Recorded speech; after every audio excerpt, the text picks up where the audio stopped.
Baik, Assalamualaikum warahmatullahi wabarakatuh. Salam sejahtera untuk kita semua.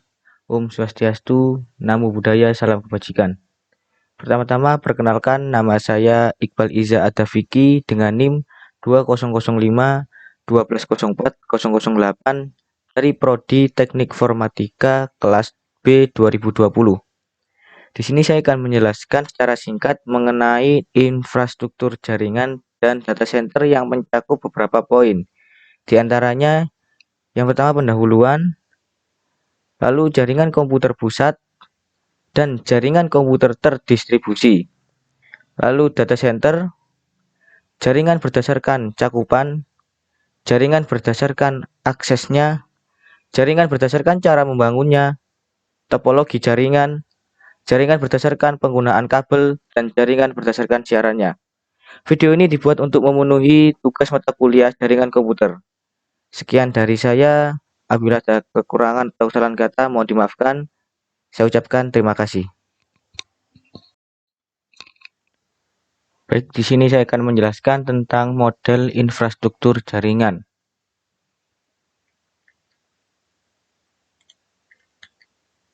Pendahuluan.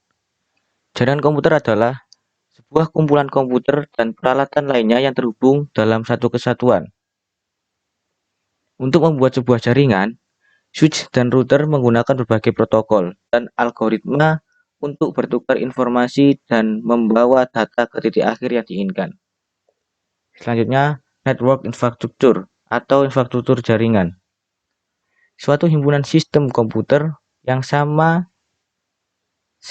terkait dan dikaitkan oleh beraneka jenis area dari suatu arsitektur telekomunikasi.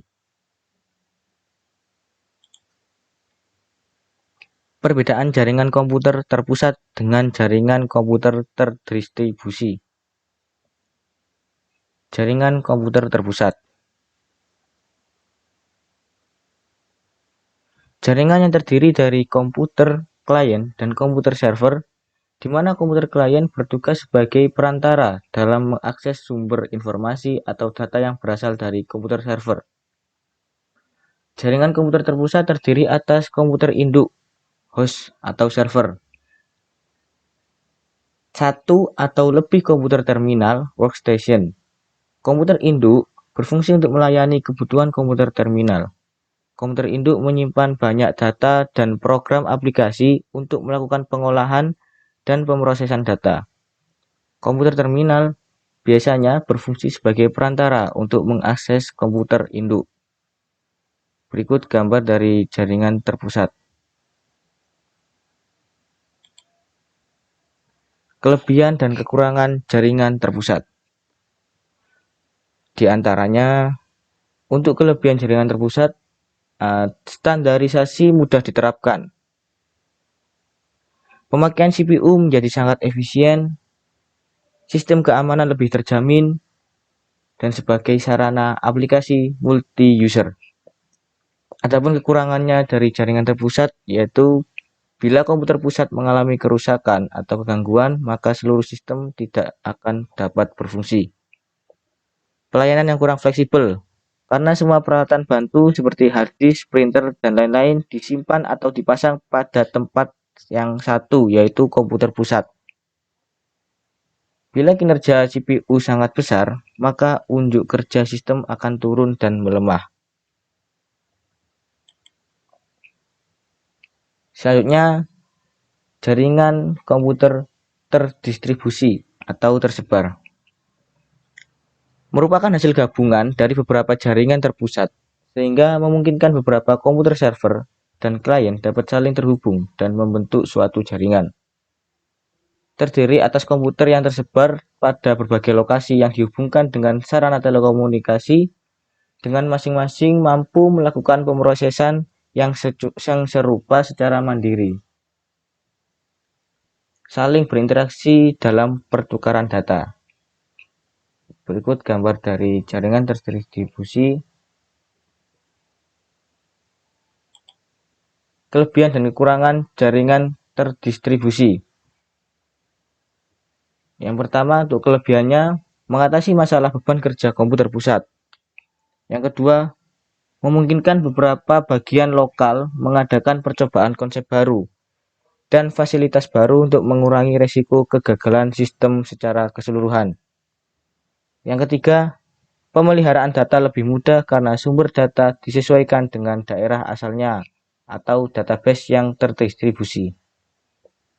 Kekurangannya, boros dalam sistem peralatan, biaya cukup mahal, proses data lambat dibandingkan dengan sistem terpusat, dan membahayakan dari segi keamanan karena data pemakai diberi keluasan kerja pada komputer lokal. Selanjutnya, data center.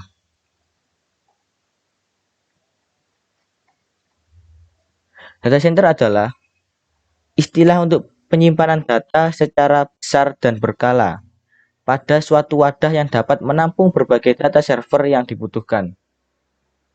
Untuk itu perlu adanya data center sebagai wadah dan penyimpanan sebagai berbagai informasi dan data dari pengguna dan admin. Selanjutnya masuk pada pembagian jaringan berdasarkan cakupan. Yang pertama ada LAN, Local Area Network. LAN menghubungkan perangkat jaringan dalam jarak yang relatif pendek. Biasanya IP komputer tersusun masih dalam satu kelas.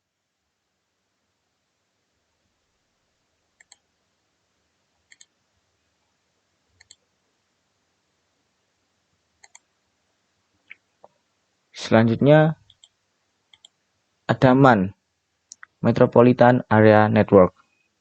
MAN adalah jenis jaringan komputer yang menghubungkan dua atau lebih jaringan LAN di dalam kota yang sama.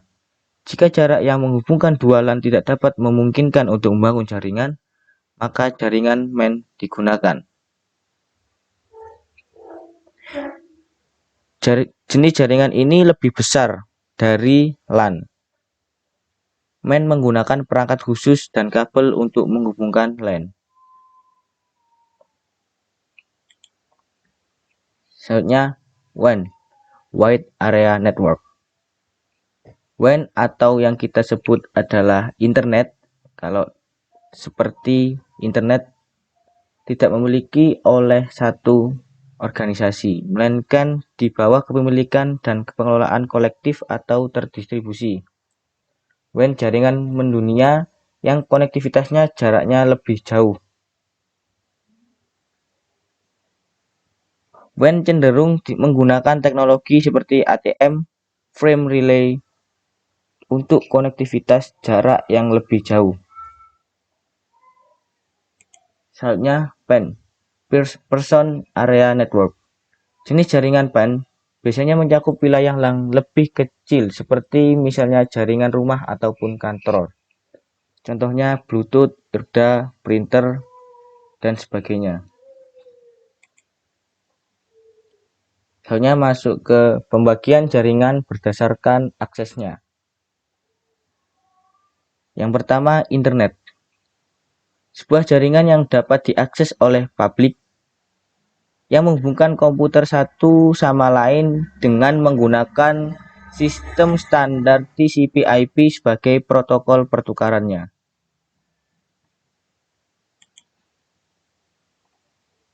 Selanjutnya, intranet. Jaringan pribadi, private network, yang menggunakan internet untuk saling berbagi dan bertukar informasi di dalam jaringan lokal, contohnya perusahaan, kantor, sekolah, universitas, dan lain-lain. Intranet juga termasuk ke dalam salah satu jaringan LAN, Local Area Network, yang hanya bisa mencakup wilayah kecil. Selanjutnya pembagian jaringan berdasarkan cara membangunnya. Yang pertama, jaringan ad hoc. Merupakan suatu jaringan yang terdiri dari dua atau lebih piranti wireless yang berkomunikasi secara langsung satu sama lain. Jika dua piranti berdekatan pada jangkauan satu sama lain, mereka bisa berkomunikasi satu sama lain dan segera membentuk dua node jaringan.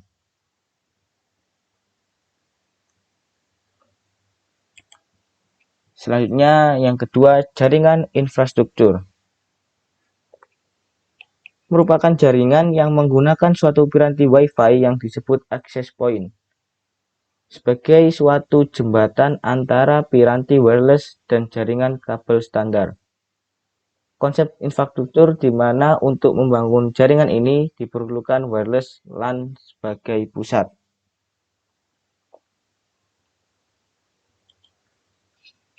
Selanjutnya kita masuk pada topologi jaringan.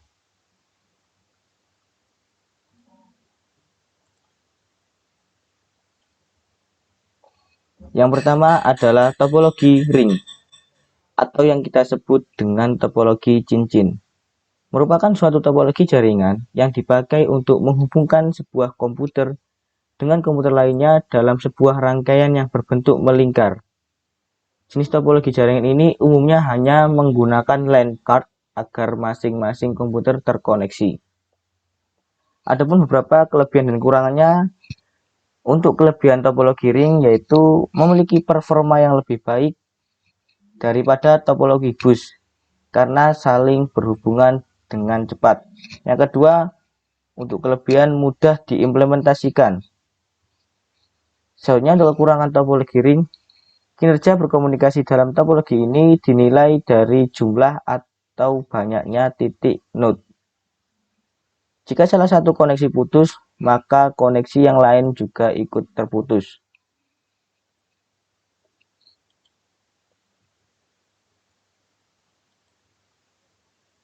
Selanjutnya topologi bus. Topologi ini memiliki kabel koaksial yang sepanjang node, klien, dan konektor digunakan sebagai karakteristik khusus topologi bus ini. Contohnya BNC, Terminator, dan TBNC. Topologi bus menggunakan kabel tunggal yang terbentang di sepanjang jaringan dan berfungsi sebagai kabel utama atau yang disebut backbone.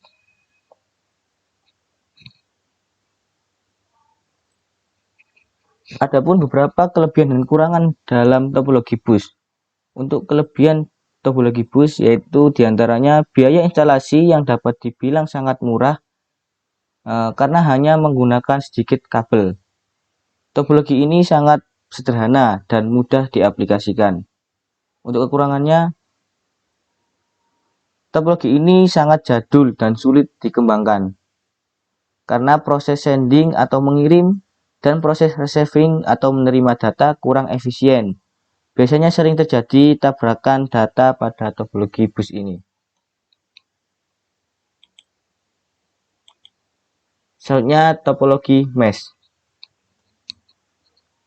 Topologi jaringan mesh atau jala adalah suatu topologi jaringan di mana setiap perangkat komputer saling terhubung secara langsung. Digunakan untuk rute yang banyak dengan menggunakan kabel tunggal, sehingga proses pengiriman data menjadi lebih cepat tanpa melalui hub atau switch. Adapun kelebihan dan kekurangan dari topologi mesh diantaranya untuk kelebihannya, jalur pengiriman data yang digunakan sangat banyak. Jadi tidak perlu khawatir jika adanya tabrakan data. Lalu besar bandwidth yang cukup besar. Keamanan topologi ini bisa dibilang sangat baik. Untuk kekurangannya, proses instalasi jaringan pada topologi ini sangat rumit yang membutuhkan banyak kabel. Dengan memakan biaya instalasi yang sangat mahal dikarenakan menggunakan beberapa kabel. Selanjutnya topologi star.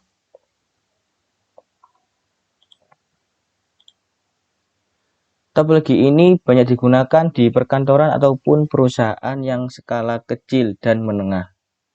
Karakter dari topologi ini adanya satu jaringan yang berfungsi sebagai pusat, di mana setiap komputer host memiliki kabel tersendiri yang terkoneksi langsung dengan perangkat dengan sistem point to point. Adapun kelebihan dari topologi star, apabila salah satu komputer mengalami masalah, tetap berjalan dan tidak akan mempengaruhi komputer lainnya. bersifat fleksibel, dan tingkat keamanan bisa dibilang cukup baik daripada topologi bus. Untuk kekurangan dari topologi star, jika switch atau hub yang notabene sangat sebagai titik pusat mengalami masalah, maka seluruh komputer yang terhubung akan mengalami masalah.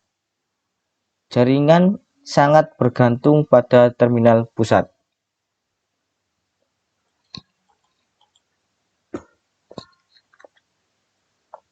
Selanjutnya, topologi hierarki. Di dalam topologi ini merupakan topologi jaringan dalam versi luas dari bentuk topologi star. Node yang memiliki tingkat tinggi diletakkan di atas. Sementara itu, untuk yang memiliki tingkat rendah diletakkan pada bagian bawah. Di dalam topologi ini, sebuah node bisa memiliki cabang layaknya suatu pohon yang memiliki banyak cabang lagi. Topologi extended star merupakan perkembangan dari topologi jaringan star lagi, di mana konsep dasar dari topologi ini sama dengan topologi star. Hanya saja topologi ini memiliki jangkauan dan jumlah host lebih besar dibandingkan topologi star biasa. Topologi jaringan extended star berfungsi untuk menghubungkan komputer-komputer yang dalam jumlah besar, sehingga komputer tersebut dan perangkat jaringan lainnya dapat saling berkomunikasi untuk bertukar informasi ataupun data.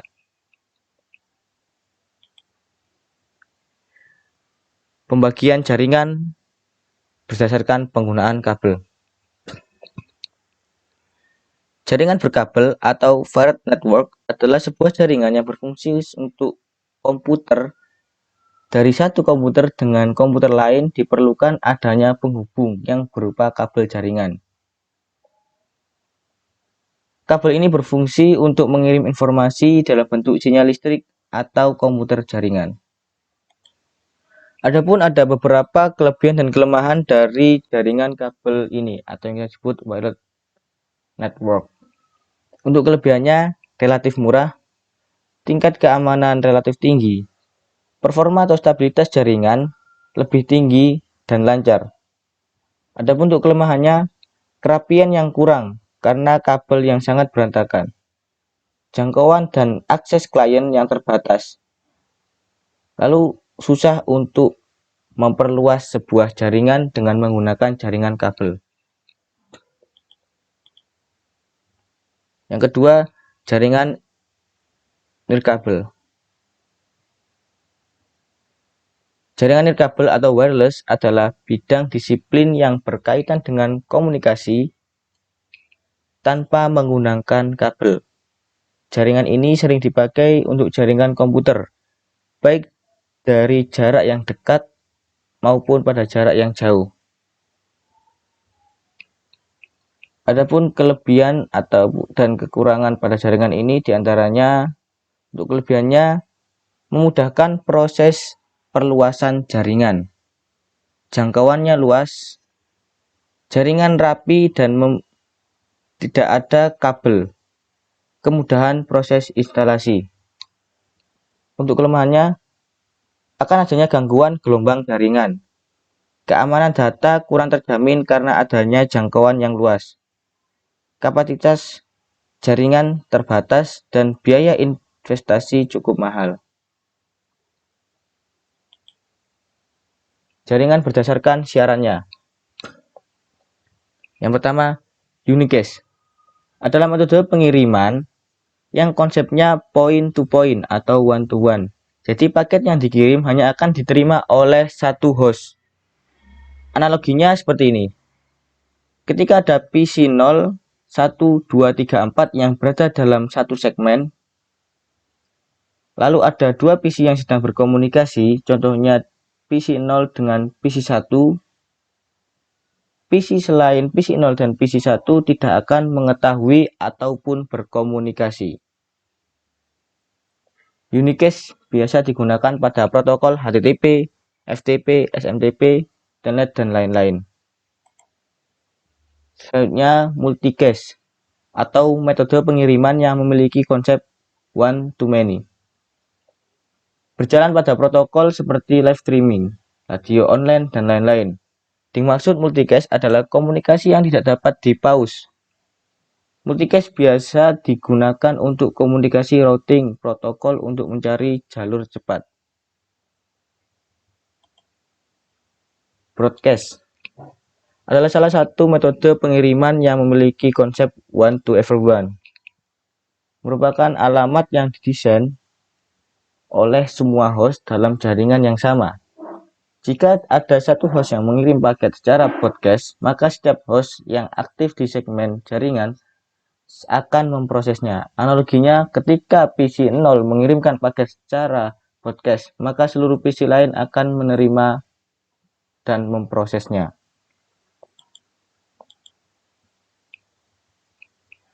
Mungkin sekian dari penjelasan saya mengenai materi tadi. Apabila ada kesalahan kata, mohon dimaafkan. Saya sangat terbuka untuk saran, masukan, dan pendapat. Karena jika ada kesalahan kata, mohon diingatkan. Saya ucapkan sekian. Terima kasih. Assalamualaikum warahmatullahi wabarakatuh.